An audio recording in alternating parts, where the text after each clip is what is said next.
Good morning, everybody. We start at the stroke of 9:30, and my role as timekeeper is particularly important. This is the first of two sessions on themes around industrial policy and structural transformation. And for this, we define industrial policy as any set of concerted, intentional government interventions to influence the structure of the economy in a desired direction. So this is it's a broad sort of set of interventions. For example, in India, you even have land acquisition, you have interventions in shaping the labor market, you have changes in incentives, be it capital subsidies, interest subvention. You have specific, even the ease of doing business if you want certain forms of capital or if you want to favor certain enterprises. So a set of interventions, first of all, with an intention to achieve a change in the structure of the economy.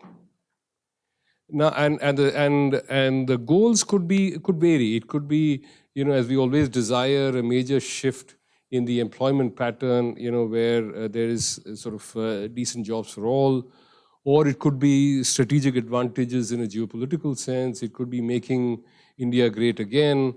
It could be sort of technological autonomy, technological domination, and so on and so forth. So, these could be defined, and then you could have suited policies suited for that purpose.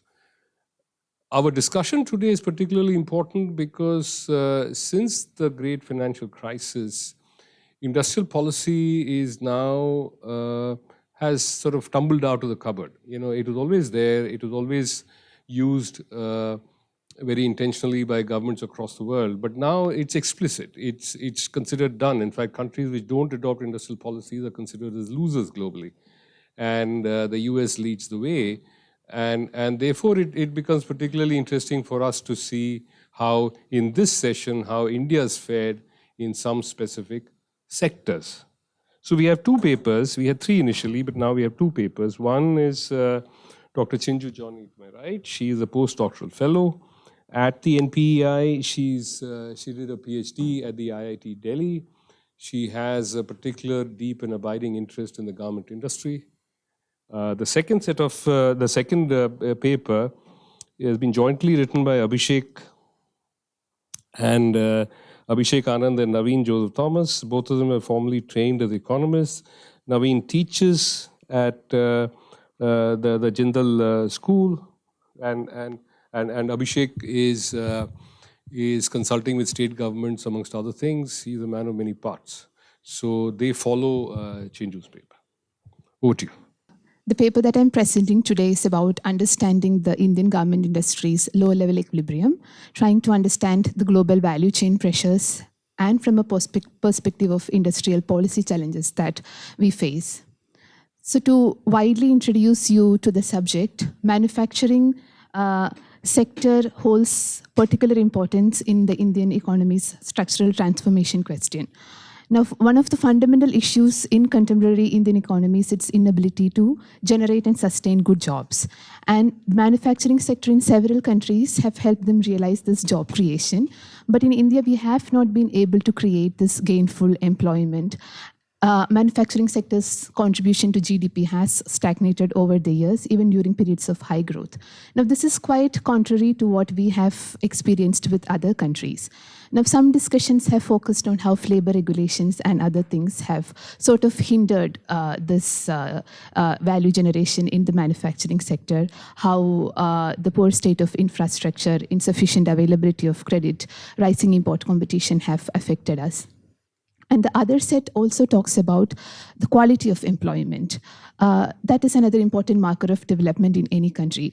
But India's record of ensuring high quality employment has been rather lackluster, and almost 90% of the workers in India are in the informal sector. And the new employment that we generate in the organized sector is also informal in nature.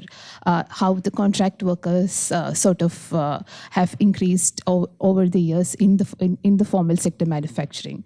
And even in the organized sector, the industry sort of depends on cheap labor.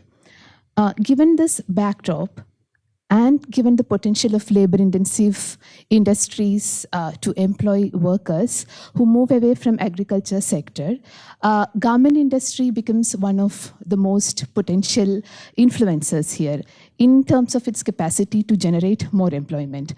Given this backdrop, the paper tries to understand the factors that have contributed in keeping garment industry operations low technology based and low value added in India, and also to address the challenges for the industry's upgradation, including the possible nature of technological transformation to be achieved, given the changes, apparel shifts in the global garment industry.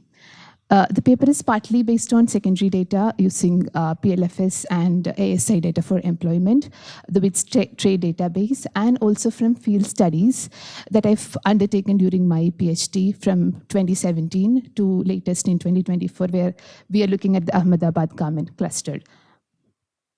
So to give you an idea about the garment industry in India, it is one of the largest sources of manufacturing employment. We employ almost 15.1 million workers directly and indirectly in the garment industry.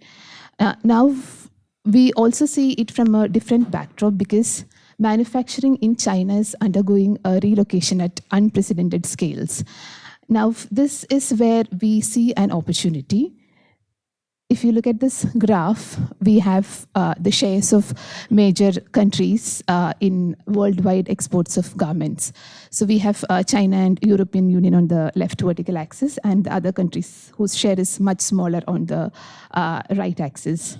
So China had an unprecedented increase starting from the early 2000s, where their share of exports had almost touched the peak, 40%. And from there on, we see a dramatic shift down. This was supposed to be if you look at the global garment industry, there has always been these relocations and shifts happening from the early 1960s when the relocation was happening from the Western countries to the Southeast Asian economy, and on the basis of the import, the tariffs and the MFA trade restrictions happening, another relocation to, again, countries like Bangladesh and Thailand. And because the dismantling of MFA in 2004 again opened up opportunities, and it was thought that it would be India and China who would capitalize on that part. But when China sort of increased its shares, India's shares have stagnated at the 3% level, starting from the early 2000s, and we have never actually gotten out of that stagnation. While you see that Bangladesh and Vietnam have sort of really increased their shares. So Bangladesh share is close to 8%, and Vietnam has been doing phenomenally well in the past few years. So these apparel, these shifts on one part shows a different picture, but on the employment side, we have a different picture. We have been a good source of employment generator in the garment industry, and we have done successfully well along the years. So in 2000, if it was 2.6 million, we have sort of increased our manufacturing sector employment in garment industry to almost 15.1 million in 2020 to 23. This is all workers directly and indirectly employed.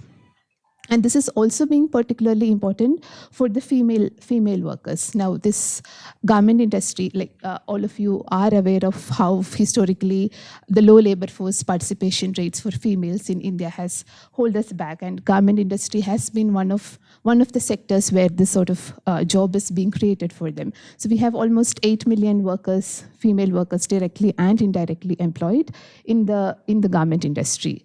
Now, this is the overall picture. Now, if you look at just the formal sector employment, you would see that it is hardly anything. It's just 1 million workers who are employed in the factories, according to the annual survey of industries report. Now, among them, the directly employed female workers are again very, very minimal. We just have sort of 0.5 million workers employed in the industry, which means that our industry has flourished on the unregistered side or on the informal side. Even when additional and incremental employment was happening, much of that sort of happened in the informal workforce. So this figure actually tells us that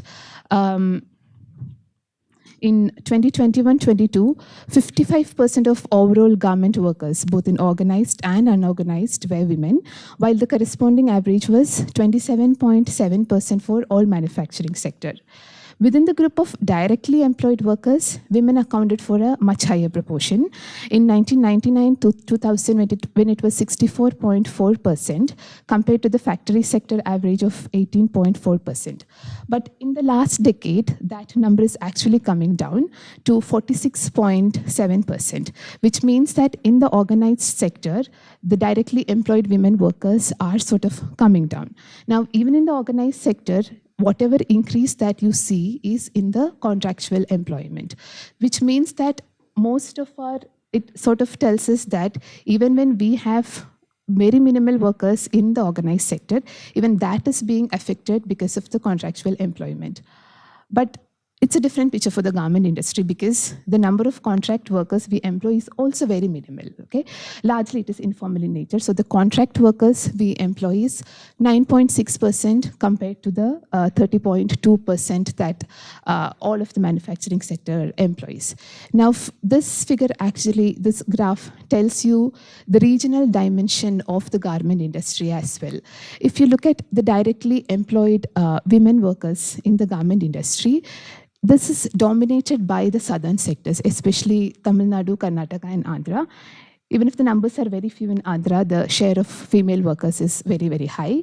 And in the northern belt, you see a different picture. The number of directly employed female workers is actually much, much lesser, which means the large-sized factories directly employing women workers are much higher in the southern states compared to the fragmented nature of the industry that you see in the NCR belt. So this brings us to this regional variation in the garment industry where the clusters in the north, particularly NCR and Ludhiana, are excellent examples of what we call as the pan-Indian garment industry model with smaller factories and predominantly a male workforce.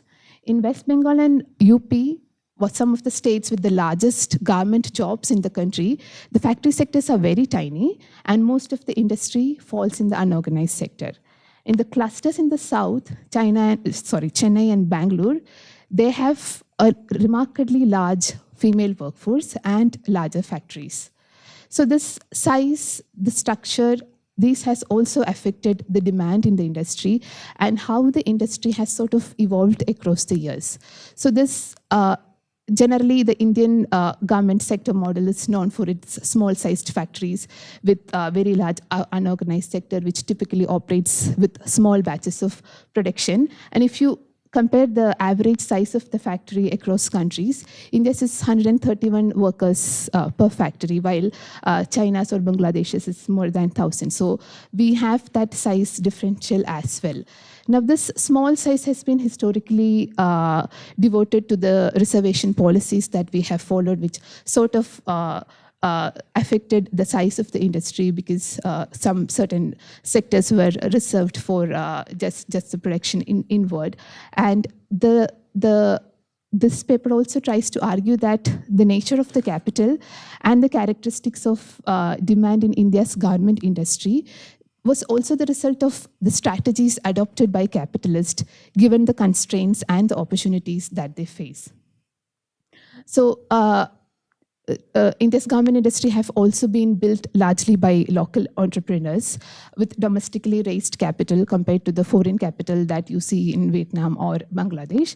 And our firms sort of derive their strength from very niche export markets, such as ladies' wear or seasonal fashion garments, using cotton fabrics and catering mostly to smaller orders. So this is what you picture as Indian garment industry.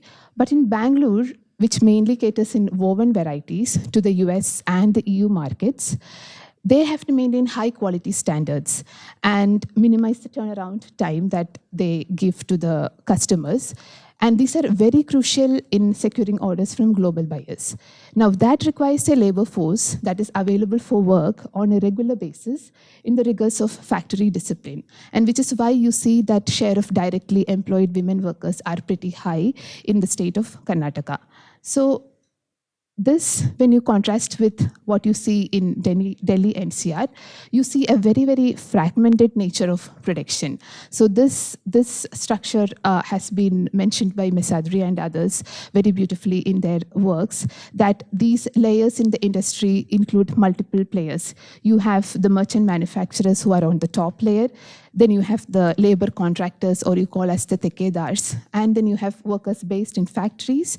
Then you have men and women who carry out embroidery work and ancillary activities from their household. So often the factories in NCR retain only a very core group of permanent workers, which will include a master tailor and a few cutters, and the rest of workers would be a floating population who they take from the contractors, from the labor chalks there.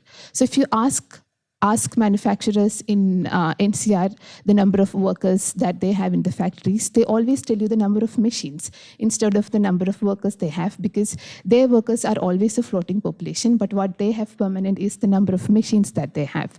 So these are again hired through private contractors who will have like a set of workers with them, and then they sort of give it to various factories which would require on a weekly basis or even on a day-to-day basis. And this has existed because the industry faces unstable demand, mostly from European buyers who actually purchase a great variety of products, variable designs, various specifications, and in very small volumes. So this flexibility they achieve through production in small batches, subcontracting to smaller units, which will employ obviously contract workers or this migrant population. So the male migrant workers belonging to the agriculture community in UP, Bihar, Odisha, and Jharkhand work in these factories for a part of the year when the seasons are demanding, and they return to the villages when the orders are low for the industry. And the system of piece-rated wages work well here because you work for longer hours, you bring in high incomes, so that suits the industry as well as the worker. So the paper sort of argues that these are strategic choices made by the capitalist, given the opportunities and constraints that they face. Because modernization would ask you to require to make investments in machinery and buildings, and also to provide higher wages and more regular employment. Now, the firms sort of are in a dilemma here because of the global shifts in the apparel industry too. We have the firms who are squeezed by the global brands, okay? They sort of fuel competition among the suppliers, and there has been a consolidation of power among the global brands. And this intensifies the competition that the supplier factories also have. So they sort of have like they have to cut their cost to maintain their profit margin. And given the difficulties that are involved in the choices that they have to make, many Indian capitalists seem to be content with the status quo that they have right now. So the advantages arising from availability of cheap labor are sufficient in some ways to ensure some success in the domestic market as well as the niche segments of the export market. So this was also sort of seen as an advantage for India, like we specialize in this cotton garment production, and we are very strong in the basic fashion segment exporting to EU, and that is where our advantage lies. But the thing is that there are changes in production composition happening in India too, because worldwide, we also see a shift towards the man-made fiber and synthetic fiber, which the next paper would actually take up. So this production composition has brought changes to India also. So we are looking at 2 chapters of RMG industry. So like I said, our exports were always dominated by cotton sector, t-shirts of cotton, men's and boys' shirts of cotton. And now across the years, we are sort of seeing a transition towards textile materials and shirts made of man-made fibers. So these are the sectoral shares, and then what constitutes the highest share in the product composition. So that composition is gradually changing for knitted varieties as well as woven varieties. So in the woven varieties, we still have an advantage in dresses of cotton, which are being exported to the EU and the US markets. But there also, there is a systematic shift towards the other man-made fibers. So this product composition, coupled with the relocation happening from China, is actually throwing us up a lot of opportunities as well as challenges. One is that China's, as I already mentioned, China's share in the global export market has seen a significant decline. And this decline has stemmed from the rise in wages in China, and partly from the industrial policy upgradation that they are doing to divert to high value added products. So this reallocation has been sort of taken up by Vietnam, sort of taken up by Bangladesh, and we sort of have a chance which we have yet not capitalized. So one of our questions would be, if we are sort of trying to diversify, and obviously we'll have to diversify at some point to more value added segments, this is probably one chance that we have here. So strategic industrial policy interventions linking up to value chains, and then technologically upgrading our domestic production system is actually necessary in ensuring this upgradation. Now, the challenge that we face with linking back to the domestic sector involves this diversification of products. Now, the input factors play a important role in determining the cost competitiveness.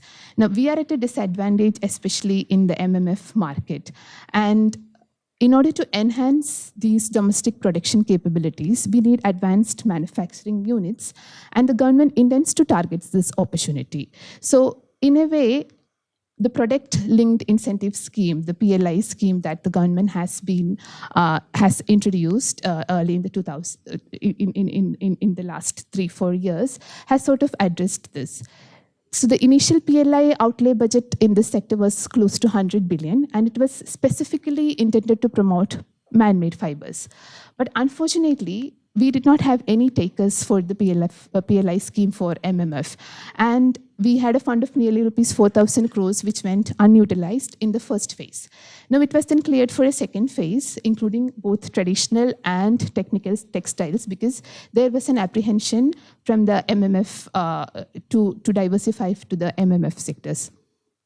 So the research also revealed that manufacturers are not keen on investing in technical textiles, basically because the lead time for developing this is very, very long, and it requires higher investment, and it is heavily knowledge-based. So it requires more effort, and there is a tendency among cotton textile manufacturers who are comfortable in what they are to diversify to MMF. So incentivizing manufacturers has also, it is also an important task of the policy.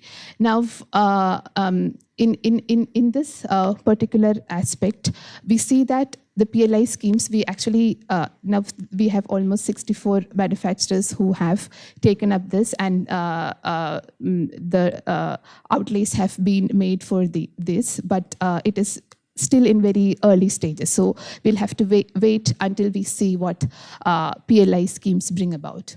The other two challenges actually are automation and digitalization of production. Automation was supposed to cut jobs in labor-intensive manufacturing, and it was predicted that it would actually take away jobs in garment industry especially. But the studies show that it has actually brought very limited impact on the clothing industry. One, because automating is very, very expensive and very, very resource intensive in a sector like garment, which actually, whose advantage actually lays on the cheap labor that we have. So automation, at least for a couple of years, would not actually throw up as big as a challenge, but eventually it might catch up. But right now, the manufacturers are sort of convinced that it is not going to affect, especially the Indian design specifics. That niche is not very concerned about this. But the other part that is going to throw up a challenge is business models like Shein and Temu, which sort of works on a very, very ultra-fast fashion model.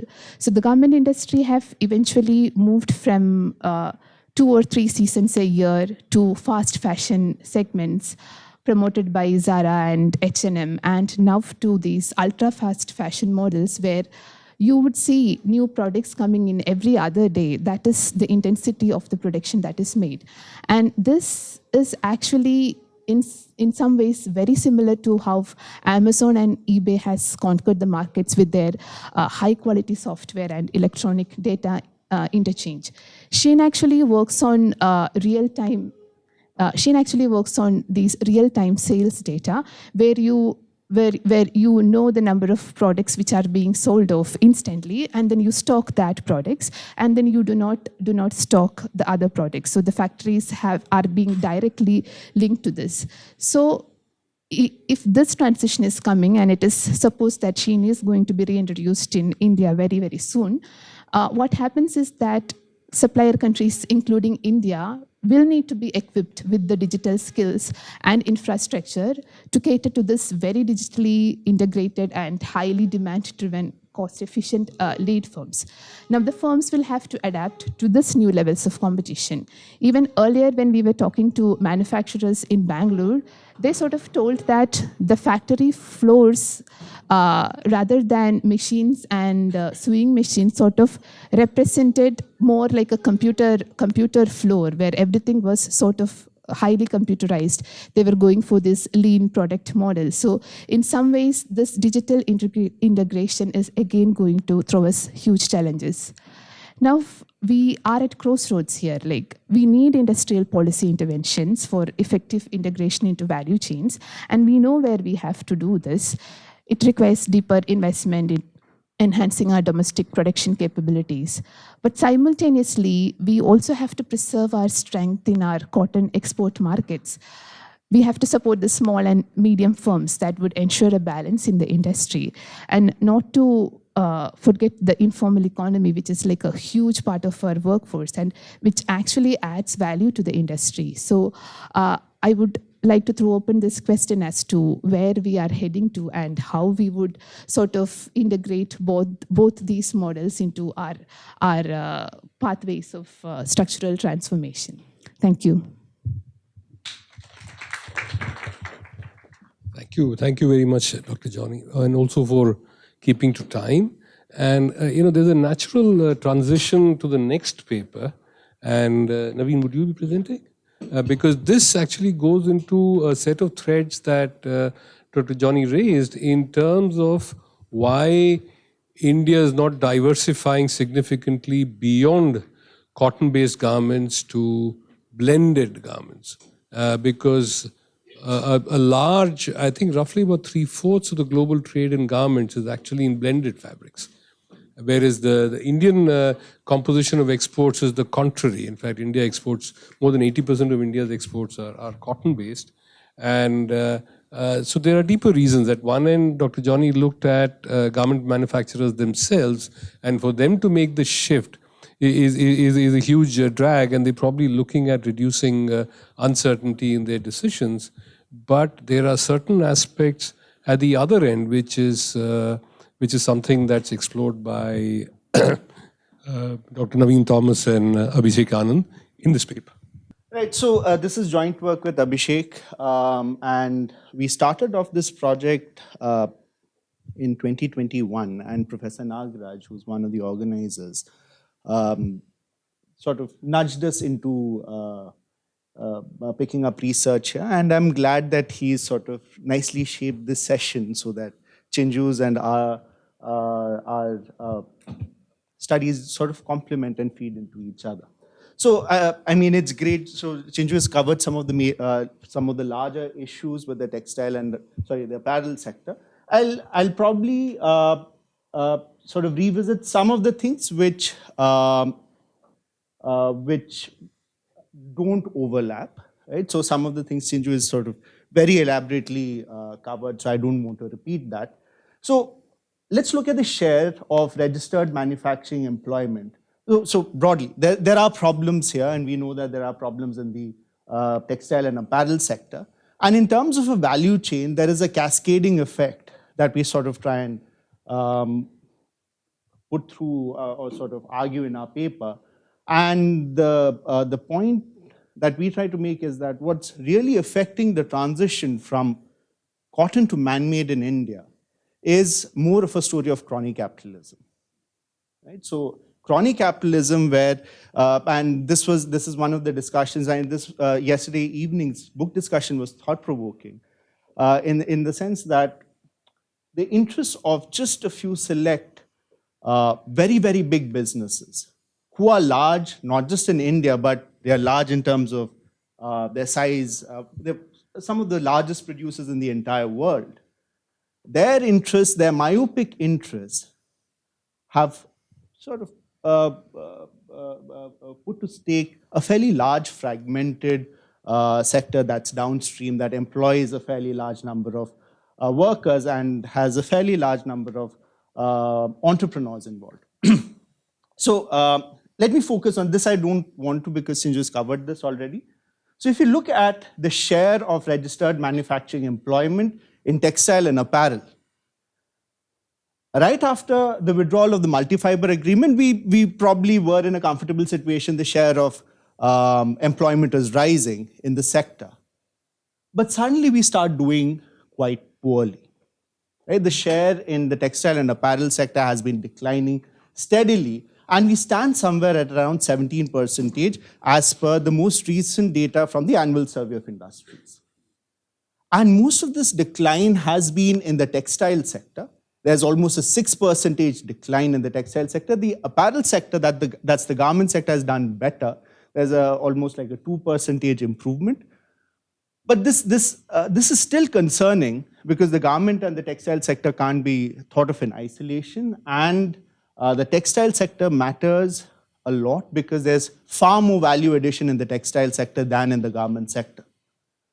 So in terms of how much wages can improve for workers, etc., so the textile sector is significant, and this is a sector where we've had traditional dominance, and that dominance has been consistently been eroded over the past 50 to 70 odd years.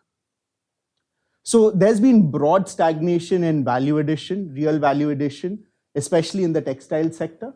The apparel sector has done better, but it's still not comparable to our competitors. And our poor performance has reflected in our export competitiveness, and we've been consistently losing export shares in the global market, both in textiles as well as apparel. Right, so as Sinju was saying that, well, China has been vacating space, but we haven't been able to use much of that. Most of this has been cornered by Bangladesh, Vietnam, and even more developed countries. Part of the problem lies in the changing nature of the global market. So the global market is mostly man-made fiber-based. We're still broadly cotton-based. And some of this is because of our stalled performance in the production of man-made fibers. And a large bit of that is because of polyester, which accounts for about 86% of the man-made fiber that is used globally, and it's also the sort of composition that we see in India. Rayon is the other, and together they account for about 96% of all man-made fibers that are used in the textile industry. So with cotton, off late, there has been a problem of, there's stalled growth in cotton capacity. There's been a fair amount of fluctuation in price. All of that hurts manufacturers when it comes to, let's say, the last bit of the downstream industry, that's apparel, which is very price sensitive. And the manufacturing of man-made fibers hasn't picked up as much as it could. So broadly, there is something very unique about the nature of the man-made fiber segment in India, both polyester and rayon. It's worse in polyester, pretty bad in, it's worse in rayon, pretty bad in polyester already. And that's the very concentrated nature of production of the fibers, which is the first intermediate in the value chain. And what these large producers have managed to do is, well, they've managed to get a fair amount of protection. Well, it's in the nature of this industry, because it's capital intensive, extremely capital intensive, that you'll see a certain amount of concentration. But this concentration is made worse by the protection and insulation that these large producers receive from international competition. So we'll start with polyester, we'll go on to rayon, and sort of highlight some of the broad issues broad issues of the fiber segment that have cascading effects further downstream the value chain, and we'll sort of track that as we go. So here again, this is the growth of production in man-made fibers. You see that most of that stagnation has been contributed by polyester, which hasn't grown much, but that's 86% of all man-made fiber that's used. And that's despite Reliance being one of the largest, well, it is the largest integrated polyester manufacturer in the world. And we have Indorama, which is one of the largest, again, it's not integrated, but it's still one of the largest producers in the world, all operating from a country. We stand number 2 in the production. We're ranked 2 in the production of man-made fibers, but still, we're doing quite poorly. And so the issue hasn't been as much with rayon, but more with polyester in terms of production. The problems with rayon are slightly different. When we try and see what went wrong in the polyester man-made fiber segment, the key problem has been that the growth of fiber intermediates, the inputs that go into producing man-made fibers, that production hasn't picked up. In fact, it's mostly stalled post-2010. And it's been stalled because of, it's not because these are changes in the global environment, there's been consistent increase in the production of polyester staple fiber across the globe. Imports are robust, right? So, and well, it doesn't seem that there's a demand side issue, which is sort of feeding into the poor growth of the fiber intermediates. On the policy front, what led to this, what's correlated with this poor performance of fiber intermediate production for polyester is government intervention. Now, the first input that goes into producing polyester staple fiber is paraxylene, which is a petrochemical intermediate. And paraxylene is transformed into purified terephthalic acid, which accounts for about 70% of the input used in producing polyester staple fiber. The other significant input is monoethylene glycol, which is about 23%. So most of this decline has been in the production of purified terephthalic acid. Now, in 2014, an anti-dumping duty was imposed on purified terephthalic acid. And as a result of this, the anti-dumping duty made import of purified terephthalic acid, which is used by the other significant manufacturers of polyester, including Indorama and Bombay Dyeing, that made that purified terephthalic acid considerably more expensive. And you see an essential decline in imports. And that decline in imports is only reversed once the anti-dumping duty is withdrawn in 2020. Right? Now, well, it's interesting that while the import of PTA declined, the broad capacity utilization of polyester staple fiber production also tanked at a similar time. It only picked up once the anti-dumping duty was removed. In terms of competitiveness, what this meant is, this was also a time when petroleum prices were dipping. And there was very little pass-through because of the anti-dumping duty to the end producers. If you look at the PTA price imported from South Korea to Vietnam and India, because of the anti-dumping duty, the pass-through was just about 26%, but it was far higher for producers in Vietnam because they had a freer trade policy. Just a little bit more context. So in 2014, you have the anti-dumping duty being imposed on purified terephthalic acid. This affects the next stage of the value chain, that's polyester staple fiber production.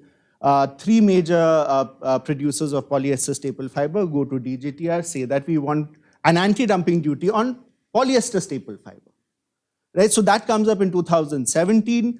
In late 2017, that case is rejected, right? And in those documents, the counterparties clearly state that if there's a 10% increase or that there's a 10% anti-dumping duty on polyester staple fiber, it's going to roughly translate into a 10.5% increase in the cost of polyester staple fiber that's imported into the country. Or that's going to be the extent of disadvantage that, let's say, the spinners will face. And then there's this downstream problem.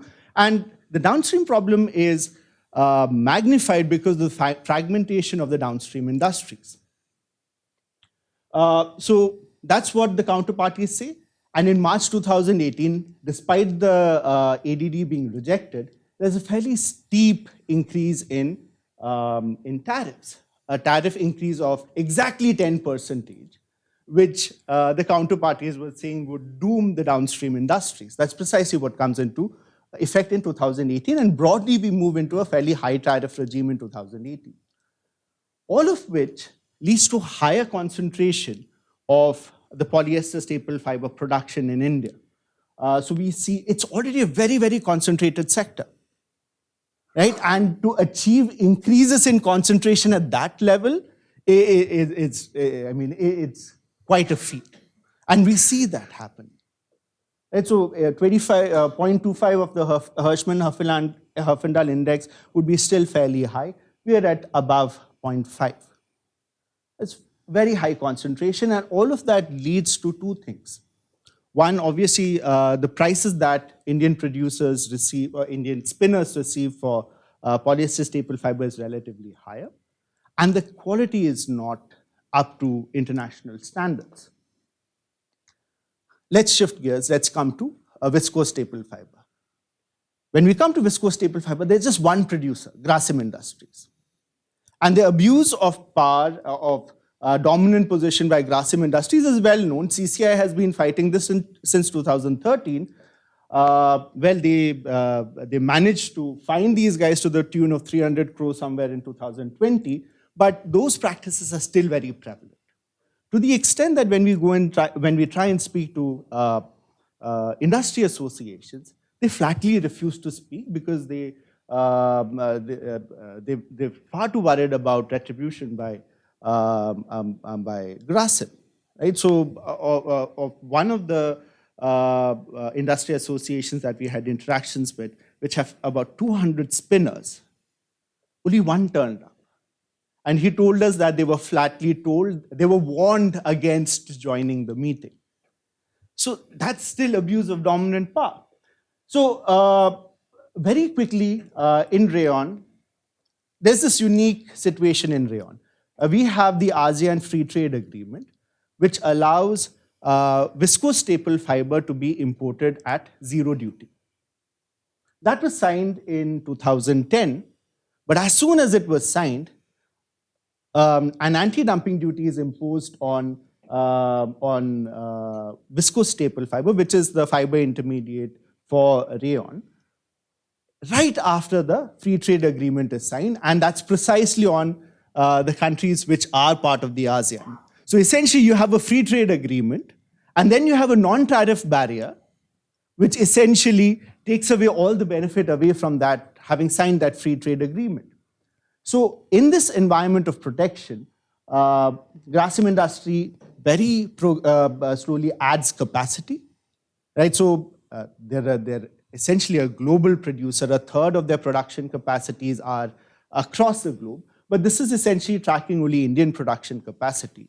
They claim to be the largest viscose staple fiber producer in the world.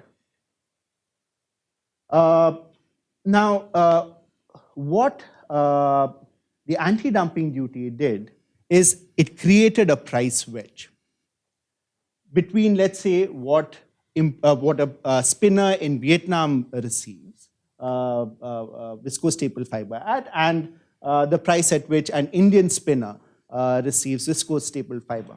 Now, although we think that opening up the international markets would give our producers much better prices and more competitive international prices, that's simply not the way this works. The fact that there is a monopolist in India means that the international producers are always bettering the price that is given to producers in India, and then they really don't get the true international price, let's say what Vietnam possibly gets. So we see that there's a fair amount of price gap that opens, there's a price wedge between what Vietnam spinners get and what Indian spinners get. Right, and what this anti-dumping duty did is one of our key suppliers of viscose staple fiber is Indonesia. Indonesia's share in India's imports of viscose staple fiber has steadily been reducing. All of this has led to a fairly sharp comparative decline in the productivity of the textile sector in India. And this precisely feeds into our lack of competitiveness in the international markets. You've got problems in the fiber segment, and this starts affecting our competitiveness, our global competitiveness in the broad textile segment, which I said is far more fragmented downstream, and there are added inefficiencies in the weaving and the processing sector, which sort of amplifies the inefficiencies upstream. And we slowly see that Vietnam manages to do far better than India. It's gaining footing in the man-made fiber textile industry. And that's despite us being the second largest in the world in terms of man-made fiber production. Now, if we go further downstream to the apparel segment, we see that the hit in the apparel segment comes predominantly on the most productive, the 90th percentile and above productive apparel producers, while a similar thing is not seen in the cotton industry. So these inefficiencies mostly affect the most productive in India, in the garment sector.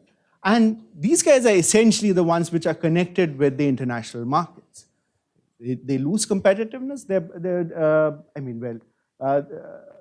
that sort of affects our global standing. So if we look at man-made apparel exports, we see that since about 2014-15, we've been very sharply losing share, even in the apparel exports, while Bangladesh and Vietnam have been doing better. In fact, Bangladesh too is cotton dominated, but they're still doing better than India. And that's also because of the trade policy that's been adopted. This problem it's not something that's across the board for all of apparel. This is a very man-made fiber segment specific problem. You don't see that same problem happening for cotton apparel. So the last iteration of this paper was at a juncture when the government was actually making changes. There were a fair number of changes that happened between 2020 and, let's say, 2023 before things turned for the worse.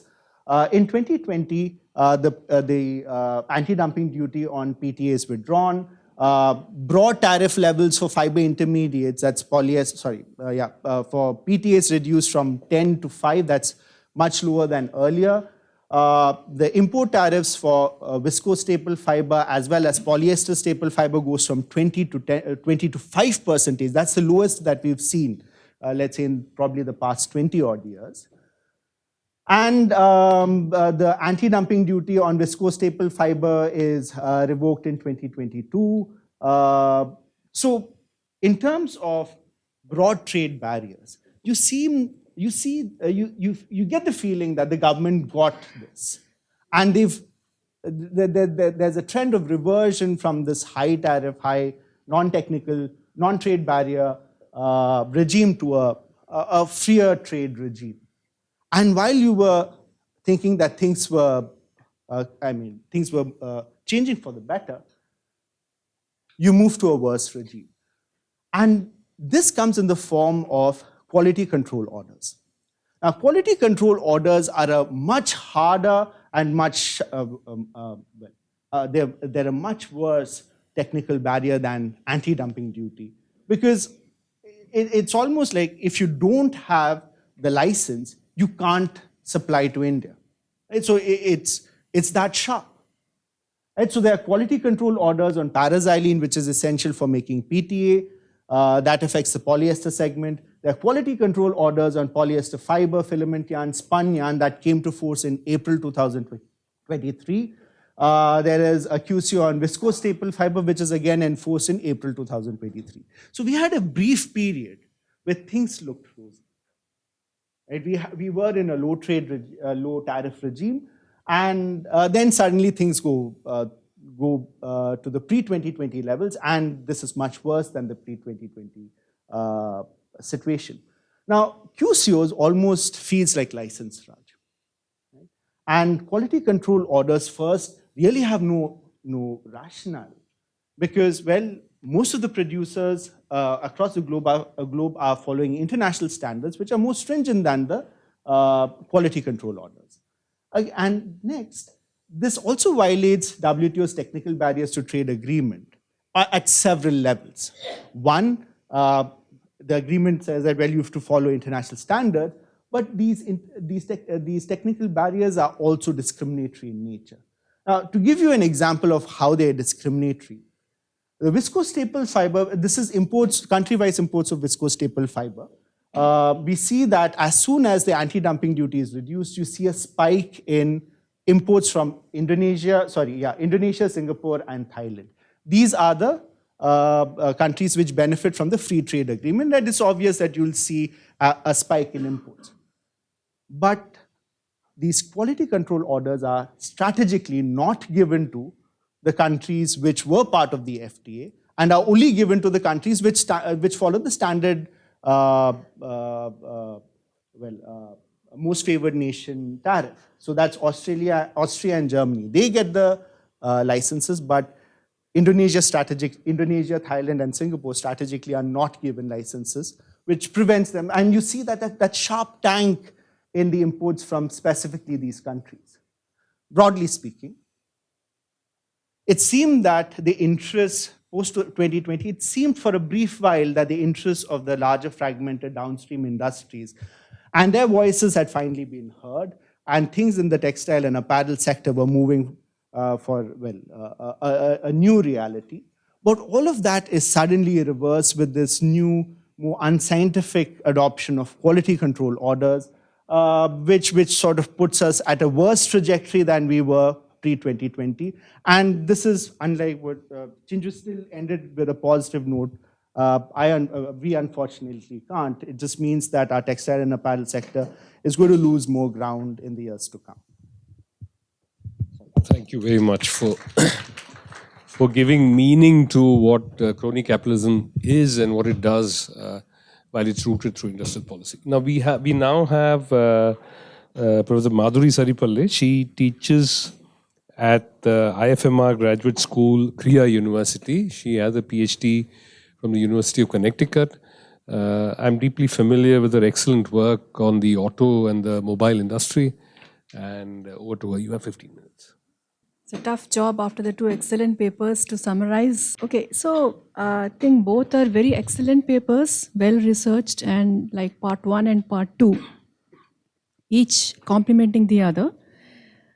I have some common observations with respect to both papers. Already Naveen has already said that he sort of excluded the common points. But just to sum up the main story here, the story basically hinges on the declining export performance of the textile and garment industry in India.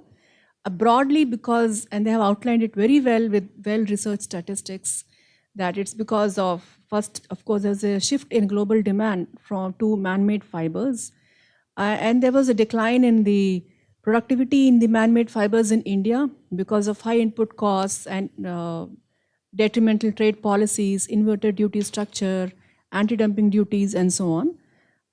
So also the expensive polyester and viscose stable fibers make the garment overpriced and unappealing. And finally, this inability to capitalize on this Chinese, the position that China left, or the opportunity that we got from the space that China gave, and which was taken up by Bangladesh and Vietnam.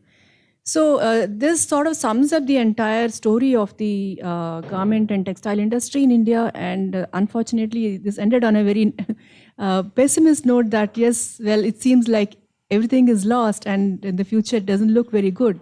But still, I would like to throw a few points specific to each paper, which probably can require a little bit more in-depth understanding of the context and maybe look at the nuances, which can throw up some more interesting avenues for research, and maybe to end up on a more positive note about what opportunities are there. So, of course, the first paper by Chinju, it's and even Naveen's paper, Naveen Abhishek's paper, they're talking about the smallness of the industry, which is again a legacy that we have, industrial policy legacy. Small scale industries dominated by informal firms, and particularly I think Chinju Jani's paper also talks more emphasis about the informality and the conditions of women working in these segments. And she very beautifully actually also takes up the regional variations across the country in different states, how the production process is organized in the same industry, but it varies from flexible, customized versus large-scale mass production, and even the nature of employment is very different in these different states. Some where you have very informal, some are very women-oriented and like a and the other is more modernized factories, or where the catering to the top customers, clients abroad. So this is something which is very interesting, which I think could be explored more, like in terms of what are the implications of each of these in terms of production models, when one is very informal labor structures, other is more formal, or which one has maybe offering better livelihoods, which offers a better livelihood, and which model can be followed. Maybe it's some kind of recommendations that maybe government should shift from the South Indian model to the North Indian cluster model and maybe have some policy implications for the poor working conditions in the West Bengal and the UP models. So you can just look at the regional variations more and throw light. And also I had just a side thought that what about the ethical issues in production, because you have these so many top brands which are procuring from India, or which are importing from India. So of course there must be some ethical issues also when you look at the labor conditions. So are they also being flagged, or are the companies are also looking at the ethical? Are these exporters or the small players from India, are they aware of the ethical conditions when they're supplying to the export markets? So, and how do they deal with it? Okay, and then that's one thought that came when I especially looked at that aspect, which is something very, very interesting to look at. And yes, of course, she also talks about both papers talk about the lack of diversification. We failed. We mostly had emphasis on cotton. And here again, I was thinking that you're talking about exports all the time, the export market, but you didn't really bring the domestic market into picture any time at all. So what's happening in terms of the share of sales, total sales in the domestic market. Okay, so like suppose you were to plot a graph which shows how the maybe the domestic market is taking precedence over the export market for various reasons, because of the demographic change, or and maybe what about the preferences which are guiding the domestic market? Of course, the export market is guided by change to different fibers, but man-made fibers. But what about the Indian market? Is it also guided by the same, or maybe we are more into cotton? So I don't know. So you have to probably look at what is happening with the domestic story. So, for example, when we were talking about the auto industry and its role in exports, and why are we not exporting, why our export share so small, someone said that, why do you need to export? Your home country is so big. Even the countries are satisfied with just manufacturing for the domestic market itself. There's huge untapped market here. So why do you need to export, first of all? So that's something which, it's just talking about. I think the problem is also that we're looking at comparing ourselves too much with Bangladesh. And Bangladesh, of course, you didn't really bring into picture the role of FTAs, because Bangladesh had an easy access to EU.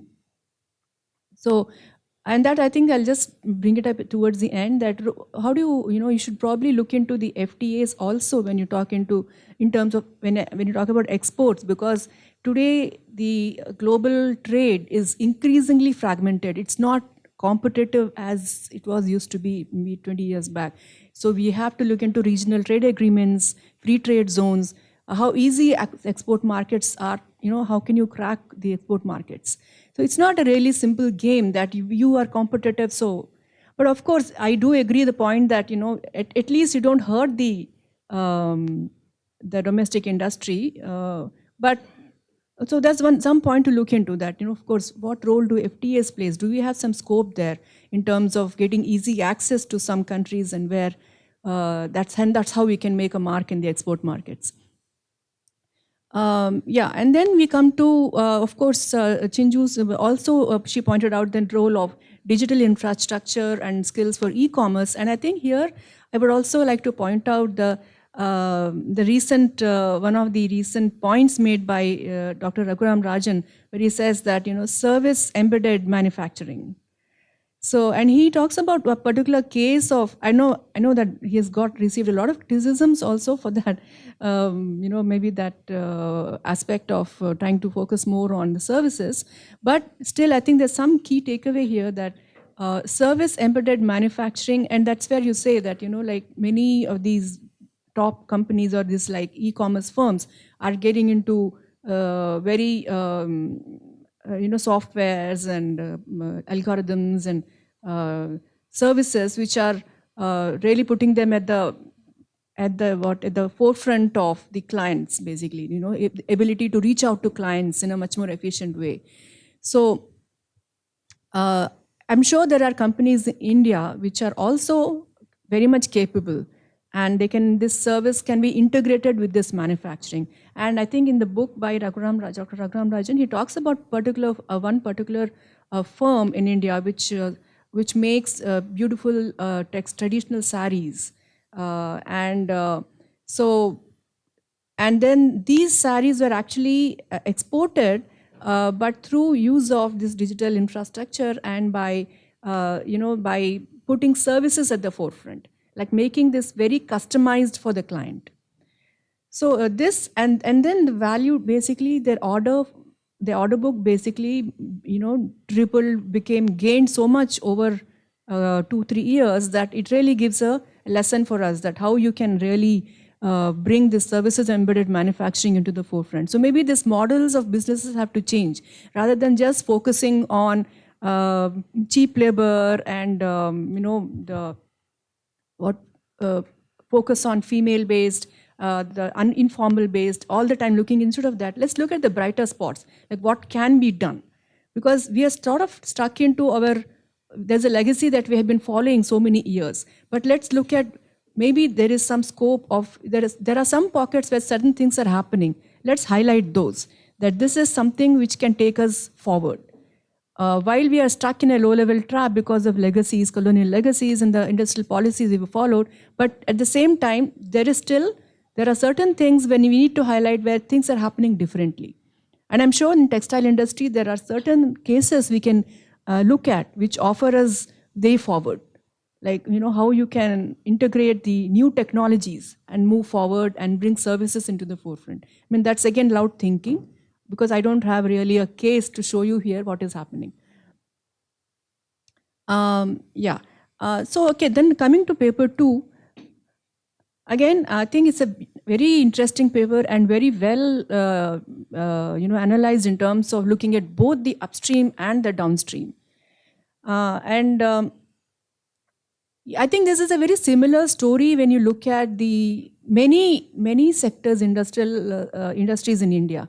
When you talk about the inverted duty structure, anti-dumping duties, this is not something very specific to textiles alone.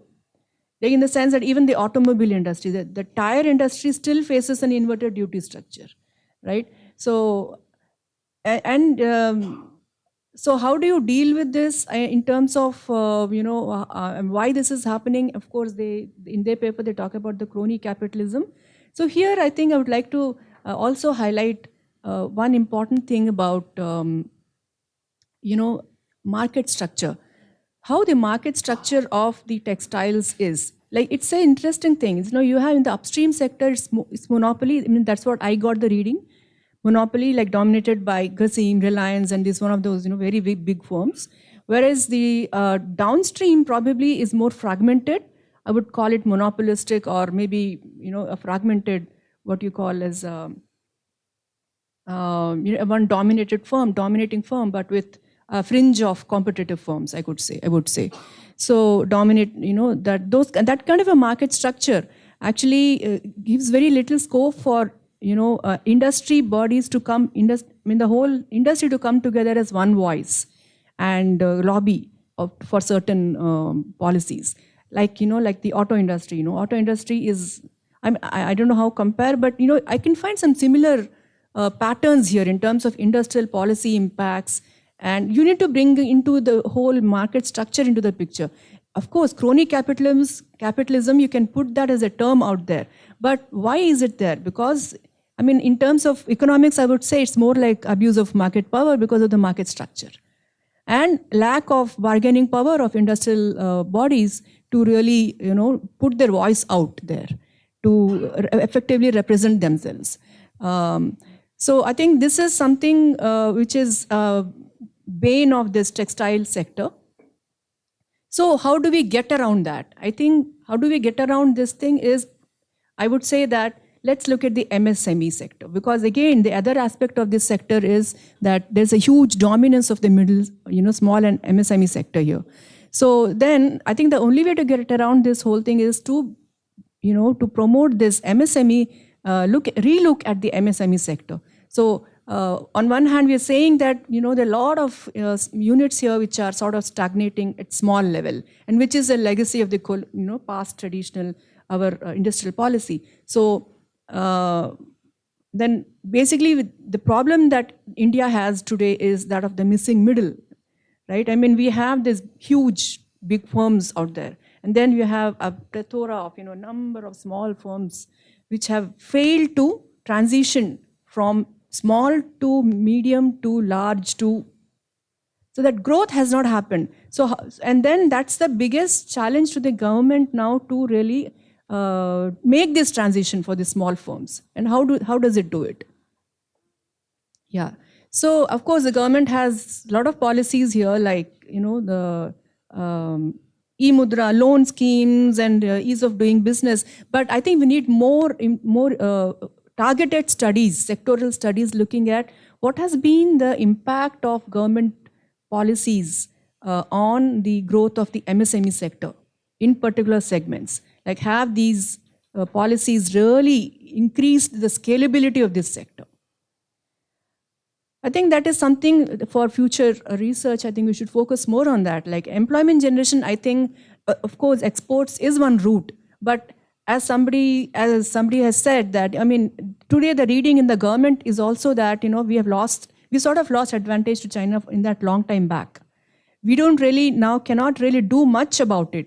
Rather than talk about China all the time, because China is out, it has established there, and we are no position now to compete now. So let's think of some other models rather than the beating ourselves with the whip all the time, flagging ourselves, saying that we are not performing, we're not performing. Maybe our competitiveness lies somewhere else.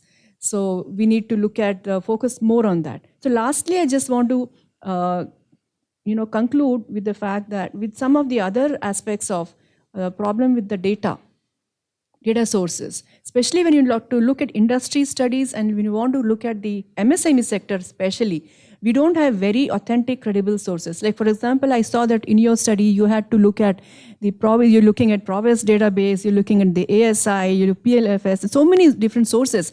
But what are you really comparing? Are you comparing the same target group when you're looking at Provis, for example, and you're looking at ESCI? The samples are very different. So if you're concluding something using Provis and you're saying that it applies to the entire industry, I'm not really convinced about that. Yeah. So anyways, so these are some of the issues here. So I think I'll stop here, and thank you very much, and let's hear more from the audience. Thank you very much, Madam.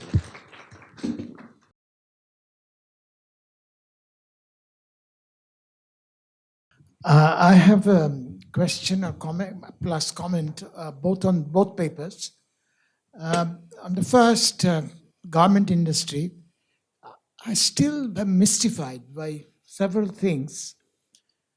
Even if you take the most successful part, which is in South India, if you look at the largest successful farms in garment in South India, in Tamil Nadu, for example, their size is like about 5,000 workers. If you look at the successful farms in Bangladesh or Vietnam, forget about China. China is even higher. Bangladesh and Vietnam, the successful farms are between 10 to 15,000. I don't have a full explanation why. People, usually the financial media will say labor laws. Labor laws, if you are doing 5,000, you are already gone beyond. So labor law is not the issue.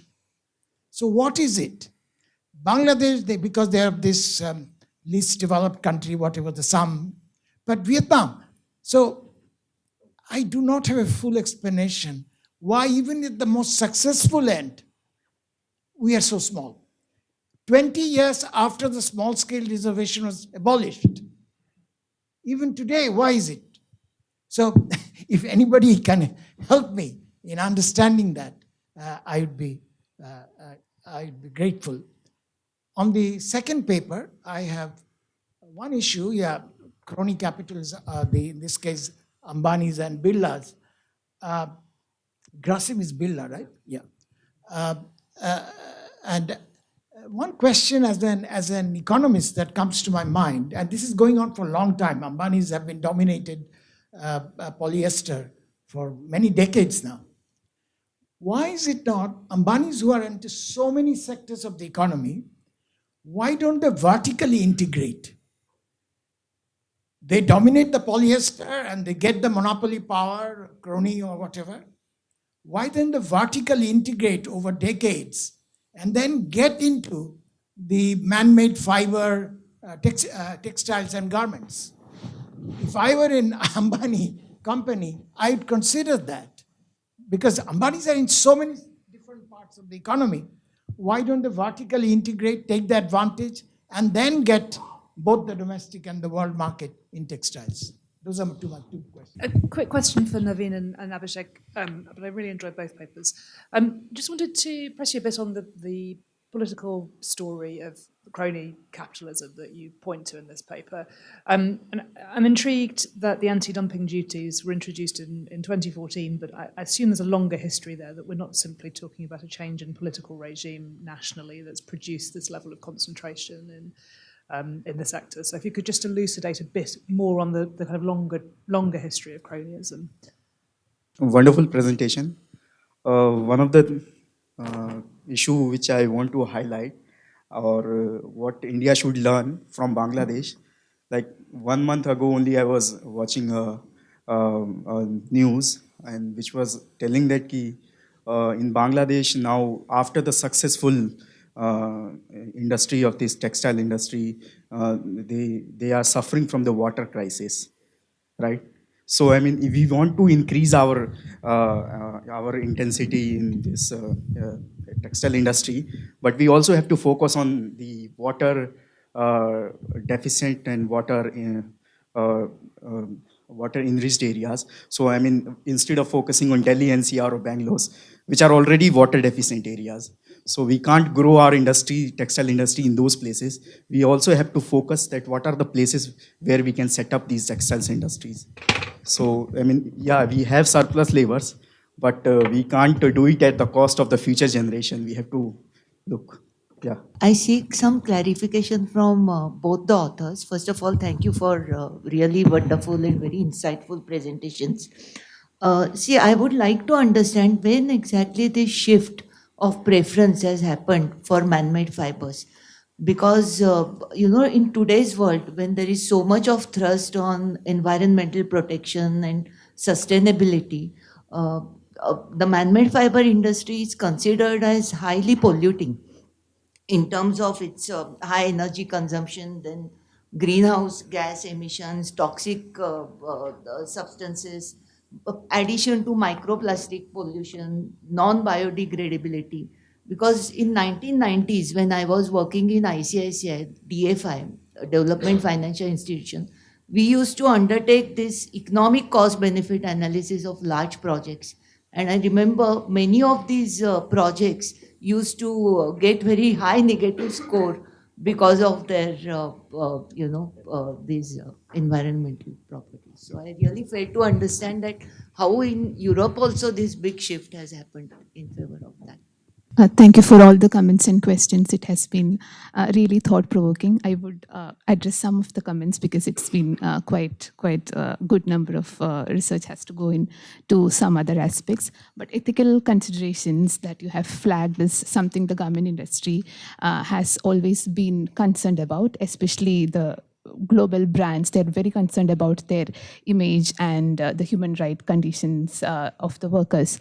So one story to that is every time there is like a call out based on human working conditions, it sort of gets transferred to the supplier countries, in the sense that the supplier nations, the factories, have to make the changes for any of these violations of labor rights, working conditions. For example, having creches in the factory. So that essentially gets transferred to the cost of the supplier country rather than the brand taking up. And there have been quite a lot of studies regarding this power asymmetry also. And they are not responsible for the subcontracted workers and then the home-based workers, for which who sort of forms this periphery of the garment industry. So in some ways, we cannot sort of because of the existing power asymmetries in the structure, we are not able to substantially shift the cost to the brands. And then the supplier countries already operate at very thin profit margins, and then they're not willing to make that changes. So instead of getting more permanent workers, they sort of again try and put the load into the contractors or home-based workers who does not come under their payroll directly. So that is one case. Then the other interesting question of why firms are small, it is sort of phenomenally sort of haunting us in that way. One I have understood is that it is a conscious decision of the manufacturers not to increase the number of workers. So you talk to them and they're like, I've talked to various firms which has like 5,000 workers. So instead of increasing the number of workers, they might choose to start a different factory altogether. So it comes under different buildings. So in that way, factory floors, I mean, the same manufacturer might have different factories with different numbers, probably 5,000 and 5,000, rather than having like a 10,000 or a 15,000 factory. So that also has to do with some of our policy interventions that we have done earlier, I feel. So that is the feeling that I've got, but I do not have like a correct, like a well-structured answer for this, but this is the hunch that I go with. And yes, environmental standards, of course, you will also be able to tell better. That is one of the primary concern and one of the areas we feel that we can make a change with the government interventions. Now, I feel that this is exactly the policy where, the place where interventions need to be also made, because we are also trying to think about sustainable fashion choices, second-hand clothing and all of those. And this, I mean, this has like two phases. We are talking about this sustainable fashion clothing, and we have Shein and Temu coming up with large clothes which are not of very high quality but very cheap priced. And then Instagram and TikTokers have been fed on that. So in some ways, we are seeing this, both of this simultaneously happening. And I would suggest that it is something that we need further work on to understand the implications. Like the environmental costs are very clear, as you have also mentioned. The effluent plants and the dyeing and all of those units are highly polluting. And I would say that this is exactly the place where the government interventions to be made. Like if we are trying to promote these industries, then what do we do about these ecological concerns? So I think our interventions should also particularly look at that part. Very quickly, Madhuri, thank you for these wonderful comments. Very quickly on why we don't analyze the domestic industry adequately. There's a data problem, right? So the Textile Commissioner used to give consumption data quite regularly, but that data quality is now very poor. It's irregular, and it's as if the data. I mean, earlier there used to there used to be a publication, a statistical handbook that used to give very, very detailed statistics about the textile industry. After 2009, there was just one in 2016. It's not made public, and it's filtered through the textile ministry. We don't get that data directly. So there are data problems that prevent us from analyzing the consumption side adequately. One that, and when we speak to industry associations, we know that there's a demand side problem, right? There is a demand side problem. And how do you solve the demand side problem? You become competitive in the export markets. That's not happening. Now, the industry associations, to be more competitive, it's harder. They look for more protection. That's the way in which the political economy, in a sense, is shifting. Let's say when we speak to the weavers associations, right? And it gets just worse downstream because there's more fragmentation means that, well, it's a smallness problem, right? And scale is essential for competitiveness. And your comment on FTAs, Bangladesh, it's easy because the predominant export is textile. But when India goes and signs FTAs, we have a fairly diversified manufacturing.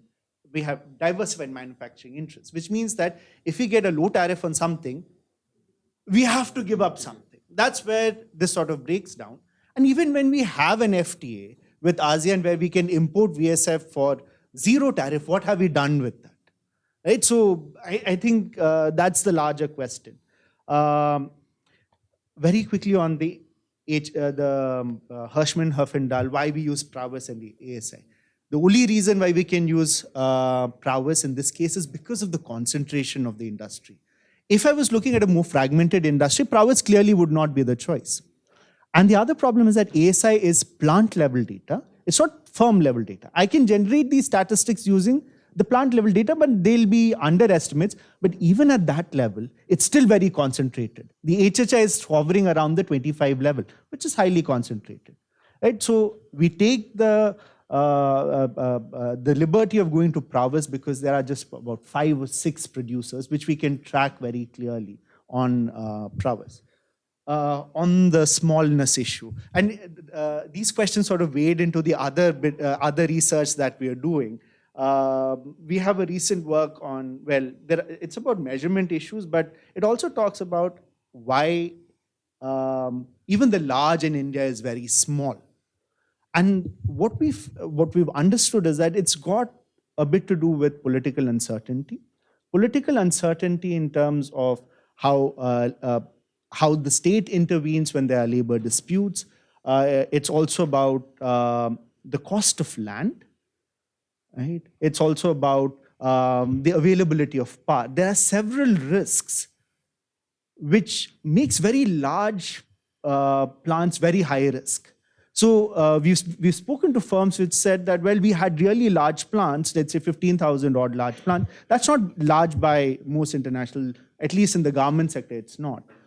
But they are downsizing to the 2,000, 3,000 range.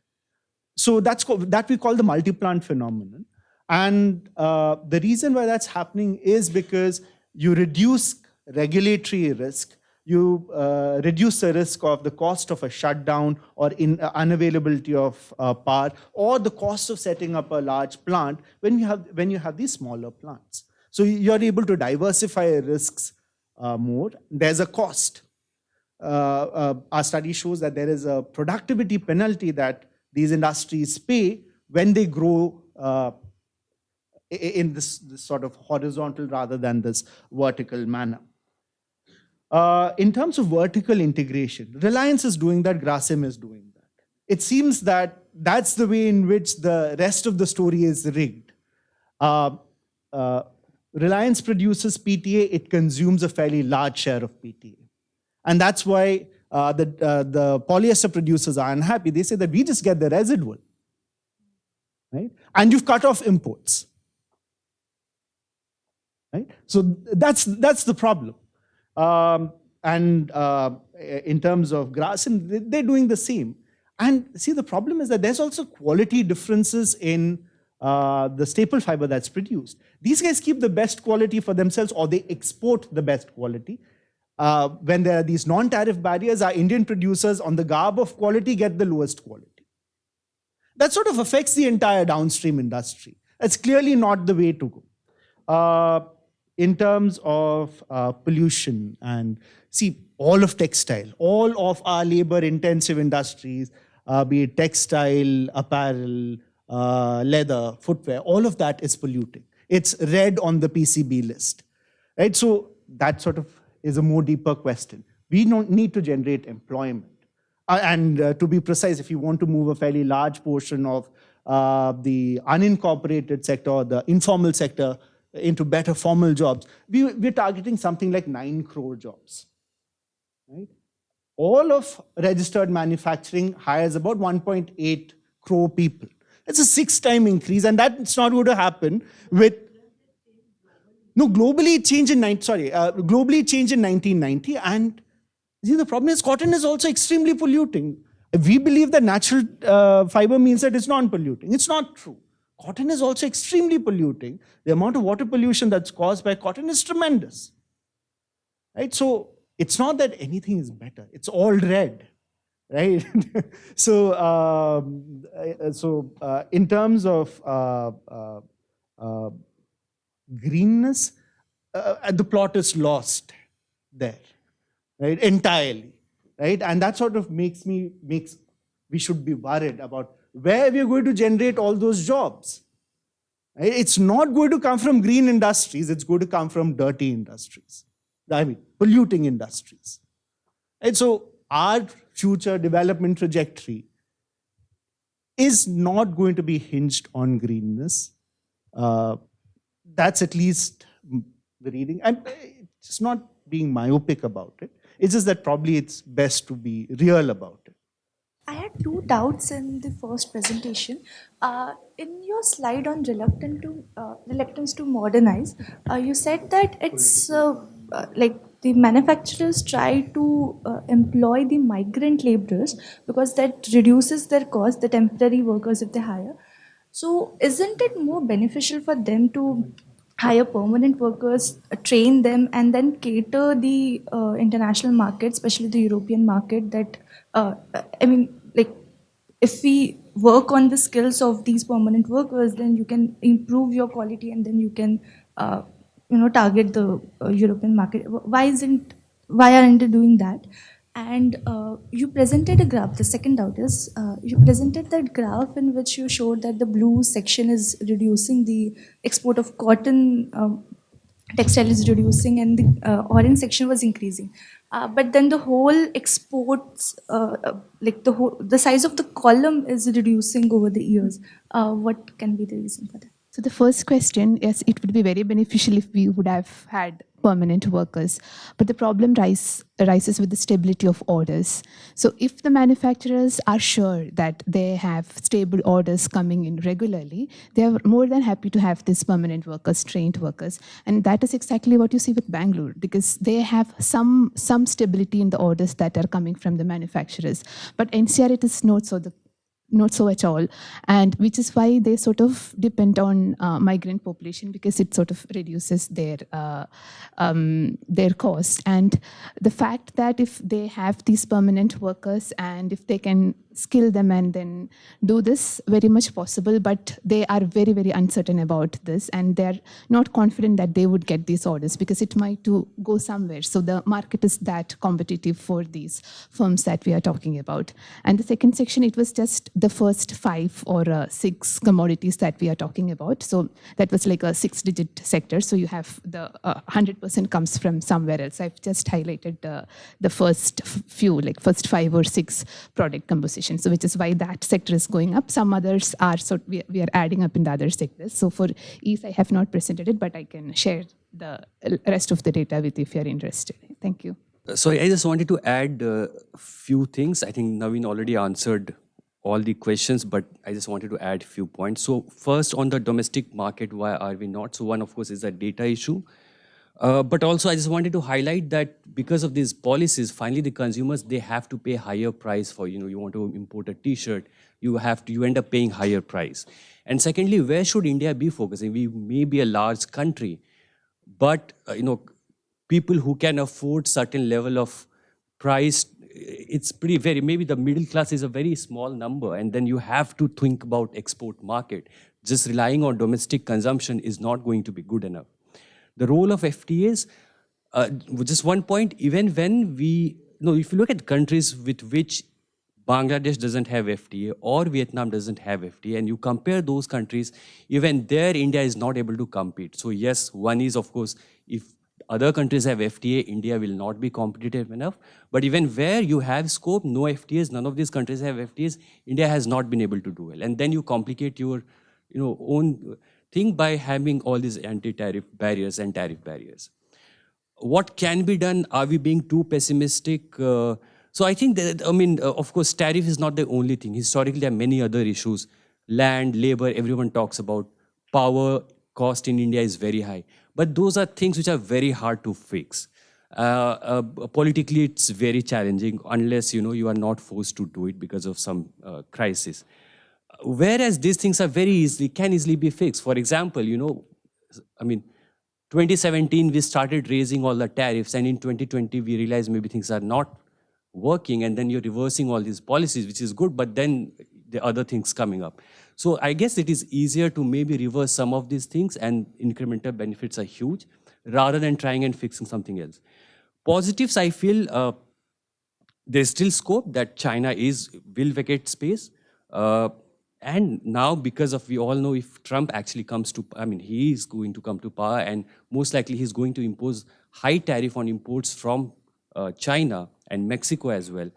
So we still have a scope, but we can't, again, benefit unless we don't fix some of these easily fixable things.